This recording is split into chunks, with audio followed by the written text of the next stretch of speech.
My family cut contact with me for 9 years because of a lie. Now it's my turn for revenge. My cousin accused me of something I didn't do, and my family were so disgusted by me that they cut contact. I just feel so lost on what to do. I grew up in what was probably the most normal of normal households. My parents worked a lot, but still managed to care for me and my 3 older sisters. We were never super close as a family, but never had any issues either. The same goes for my extended family. They always lived a few hours away, but we saw each other during summer holidays or Christmas and always got along great. But when we got older we naturally grew apart as everyone had their own lives. I'm 31 now. In 2014, when I was 22 and attending uni, I got a phone call from my mother that turned my life upside down. I remember I didn't even answer at first, because I was gaming with friends. But she called again immediately after the first call. This was an unwritten rule in the family. If you call twice like that, it's important. Like someone died important. So when she called again, I excused myself and answered, only to hear chaos in the other end. Like people were arguing. But when my mom realized I had answered, it sounded like she went to another room and closed the door. I just asked what was going on and I heard she was crying. My memory of this conversation is a bit blurry, but she basically asked me if I had something to confess to regarding Eve. Eve is my cousin on my mom's side and is 7 years younger than me, 15 at the time. At that point, I hadn't even seen Eve for several years. I just said no and asked what this is about. She just cried even harder and started accusing me of sexually assaulting Eve back when we were children. That Eve had told everything to my sister, and that my sister told my mother and my aunt. Eve had told them that back when she was 9, and I 16, she'd been playing in my room when I came in and started feeling her under her clothes and kissing her. My mother screamed at me to say something, but I couldn't even speak. It was all so absurd. I remember thinking that must be some bad joke. The last thing I remember saying was that it's not true and that Eve is lying. But then my mom goes on saying that Eve gave such a detailed description of where and how. Then she kept asking something like, "Did you do this? Did you do this?" And I just screamed back at her no. Each time. It all ended with my mom putting me on speaker and both my mom and dad saying that they don't want anything to do with me and never to contact them again. 2 of my sisters texted me later that day, pretty much saying that I'm disgusting and then blocked me. I know it's weird, but after that call I went to have a long shower. To this day I still don't know why I did that. After calming down, I started calling and texting everyone, even Eve. No one answered and the ones who hadn't blocked my number by then quickly did so. The only thing I heard back was from my father who texted me to stop contacting them and that they need to heal. That was 9 years ago and I haven't spoken to anyone in my family since that day. To say this effed me up is an understatement. I was living in a haze for weeks after that and hardly ate at all. It didn't help that this was right before I was supposed to defend my bachelor's thesis and was already stressed out.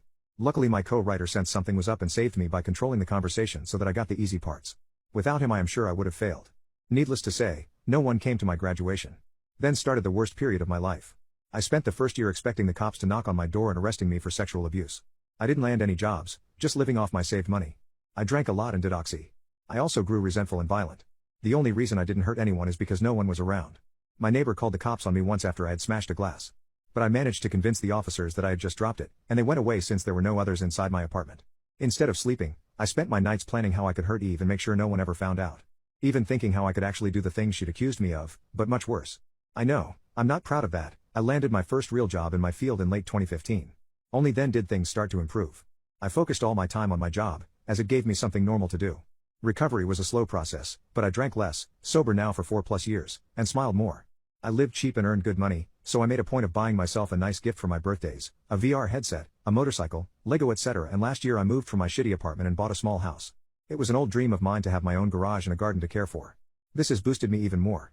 So my life is okay now. I still have problems. I've been on antidepressants for the last few years and while they help, it's not in a happy way. They simply remove the dark thoughts and replace them with dead ones. My trust in other people is close to non-existent. I've tried dating, but only been on 2 dates with 2 different women. It's really hard to speak like a normal person when it comes down to it. And what would I tell a potential partner when she asked about my family? Oh, you know they accused me of a heinous crime and we're not talking anymore. But I didn't do it, I swear.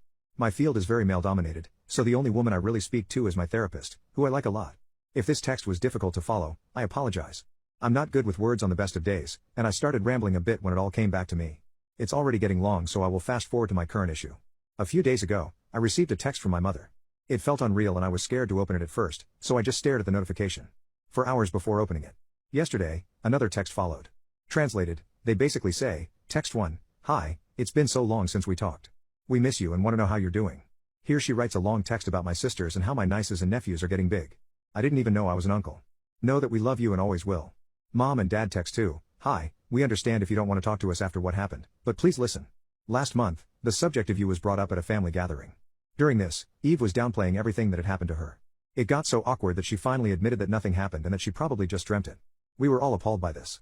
When we last spoke, we wanted to protect Eve and did the only thing we thought we could do. We know that's not excusing how you were treated. What Eve did was wrong and we're all angry at her.